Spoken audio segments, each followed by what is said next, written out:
Hey folks, there's been a number of y'all that have requested that I give some additional information about the riot or just some updates associated to it since I've been riding it this season, and I have on it now almost 400 miles, believe it or not.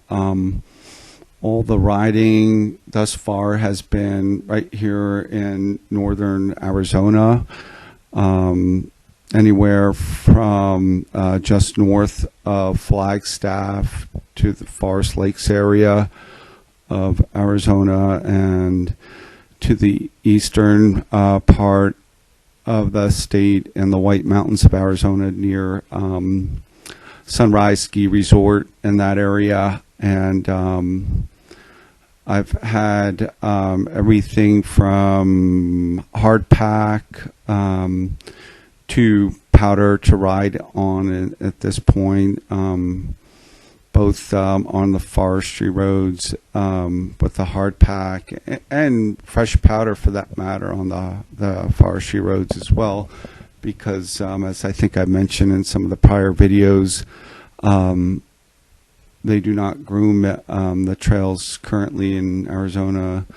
Trying to get some of that changed, but as of right now, they do not do that. So a lot of times you're out there, you may be the first person out there, and you're riding in pretty deep powder, 2 feet, 1.5 to 3 feet of powder sometimes, right on the forestry road itself. And then, of course, as I mentioned in prior videos, there's a lot of awesome meadow riding and mountain riding to be had in Arizona too, all of which I've done with the machine by now, and even some small jumping, nothing major in the jumping category, but just some small jumping with it, I have to say it's been the best handling snowmobile that I've had thus far since I've been riding.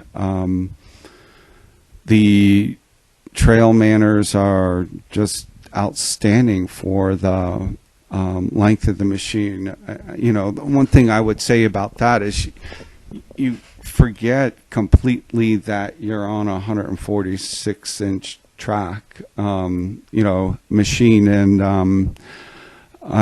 I've come from East Coast in Pennsylvania, where I was riding for a number of years a 121-inch track with a Yamaha Vector, and man, when you're on the 140 with this 146-inch Riot, I am so impressed how it handles on the trail, especially when it's hard packed, as some of the other videos out there have mentioned.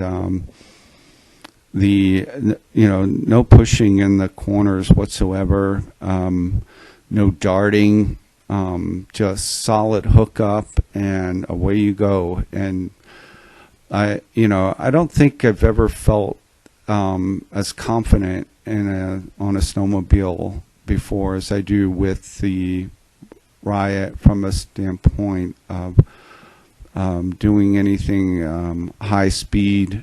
As far as that goes, the highest speed I've had at, now mind you, most of the riding I'm doing is at 9,000 feet, so you can't obviously compare my top speeds to someone that is at sea level, or even 1,000 feet above sea level for that matter. I'm at 8,000 to 10,000 feet elevation, so of course you're not going to see the highest numbers out, here where we ride, where I ride personally, because of the elevation.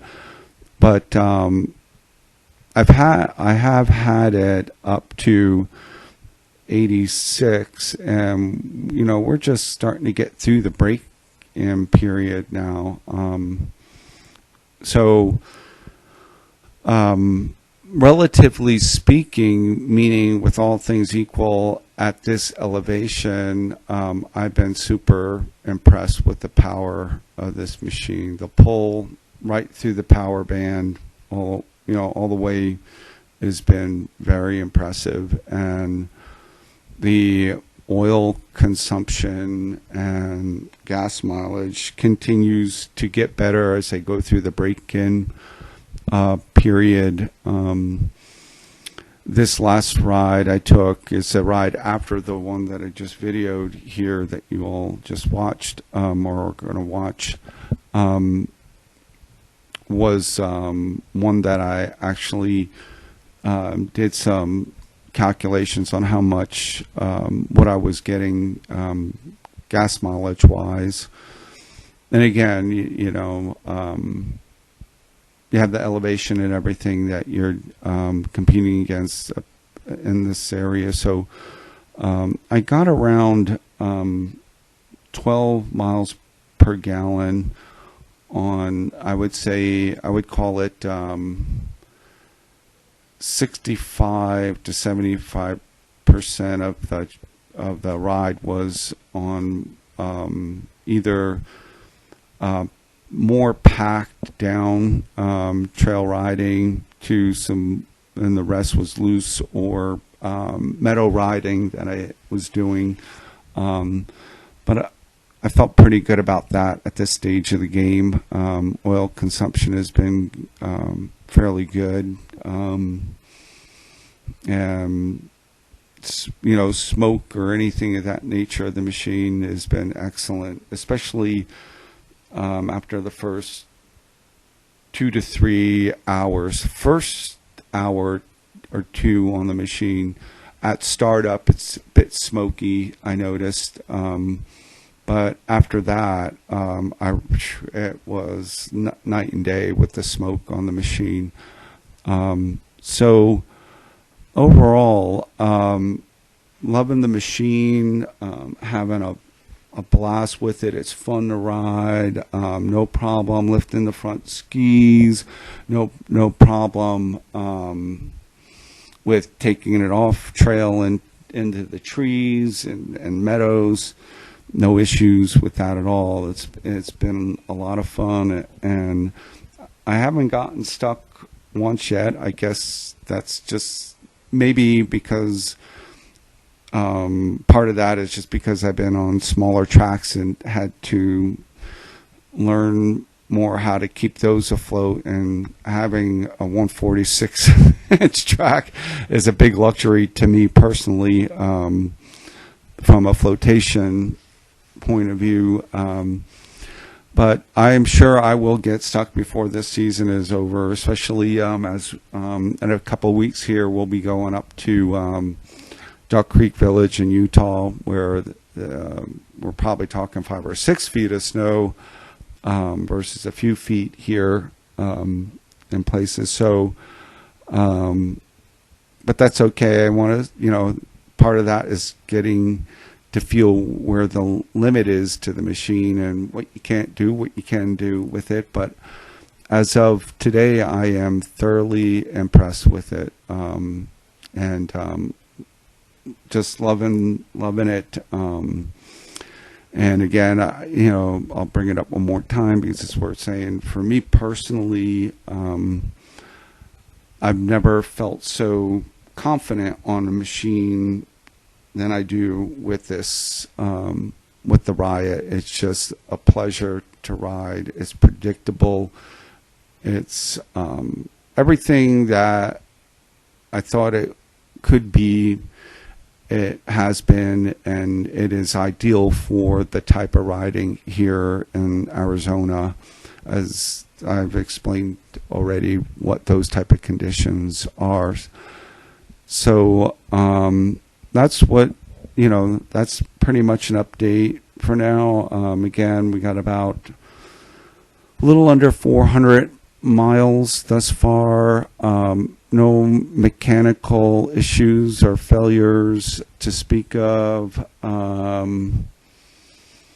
No real complaints. If I were to complain about anything, the scratchers work well for going, for what they do, but they're the type that you cannot go reverse in, and you will jack them all up if you try to do so.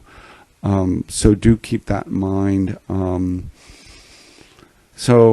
If I had anything to negative say, it would be about the ice scratchers that, they put the type on where basically they're one directional forward, and that's it. Don't try to go backwards with them, or you will jack them up pretty bad.